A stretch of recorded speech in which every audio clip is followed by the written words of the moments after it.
Assalamualaikum warahmatullahi wabarakatuh. Kami dari kelompok 1 CGP Angkatan 7 Kabupaten Bungo akan memaparkan hasil diskusi ruang kolaborasi modul 2.1 tentang pembelajaran berdiferensiasi.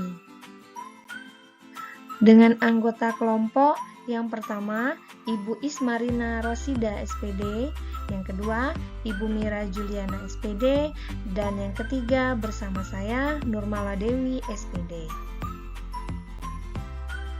Kelompok kami menganalisis satu skenario pembelajaran berdiferensiasi pada tingkat SD dengan pertanyaan pemantik yang pertama, dari skenario pembelajaran yang telah ditelaah, apakah kebutuhan belajar murid yang berusaha dipenuhi oleh guru tersebut? Pertanyaan kedua, bagaimana cara guru tersebut menentukan kebutuhan belajar muridnya? Pertanyaan ketiga, strategi pembelajaran berdiferensiasi apa yang digunakan? Dan pertanyaan keempat, bagaimana guru tersebut melakukan penilaian? Dari tayangan video tentang pembelajaran berdiferensiasi pada tingkat SD dan hasil telaah dari skenario yang ada, kami dapat menjawab 4 pertanyaan pemantik di atas, yaitu yang pertama, apakah kebutuhan belajar murid yang berusaha dipenuhi oleh guru tersebut? Kebutuhan belajar yang berusaha dipenuhi oleh Pak Darmawan adalah yang pertama, kesiapan belajar, yaitu memetakan atau mengidentifikasi tingkat kemampuan membaca murid yang berbeda-beda. Yang kedua, minat murid.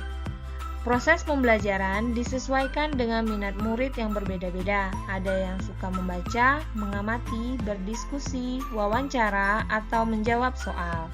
Yang ketiga, profil belajar murid, yaitu mengembangkan pembelajaran yang bervariasi dan mengakomodasi gaya belajar seperti visual, auditori, dan kinestetik. Pertanyaan kedua, bagaimana cara guru tersebut menentukan kebutuhan belajar muridnya? Cara Pak Darmawan untuk menentukan kebutuhan belajar muridnya, yaitu yang pertama, dengan melihat data nilai murid sebelumnya untuk menetapkan strategi pembelajaran dan penilaian yang tepat. Yang kedua, Pak Darmawan menyimpulkan kebutuhan belajar murid berdasarkan observasi pengamatan dan catatan dalam proses pembelajaran. Pertanyaan ketiga, strategi pembelajaran berdiferensiasi apa yang dilakukan? Strategi pembelajaran yang pertama yaitu diferensiasi konten. Dengan contoh, Pak Darmawan membuat poster, buku bacaan dengan tingkat kesulitan yang berbeda-beda, artikel-artikel sederhana terkait materi, video singkat tentang materi ajar, komik sains milik salah satu murid, dan kartu-kartu pertanyaan yang dibuat untuk mengkonstruksikan pengetahuan anak tentang materi ajar. Strategi pembelajaran yang kedua yaitu berdiferensiasi proses. Dengan membuat daftar kegiatan yang bervariasi, membentuk kelompok berdasarkan tingkat kemampuan membaca dan pemahaman konsep. Dan strategi pembelajaran yang ketiga yaitu diferensiasi produk. Siswa diminta membuat diagram alur sederhana, cerita narasi, dan cerita kreatif perspektif tentang alur pencernaan manusia. Pertanyaan yang terakhir, bagaimana guru tersebut melakukan penilaian?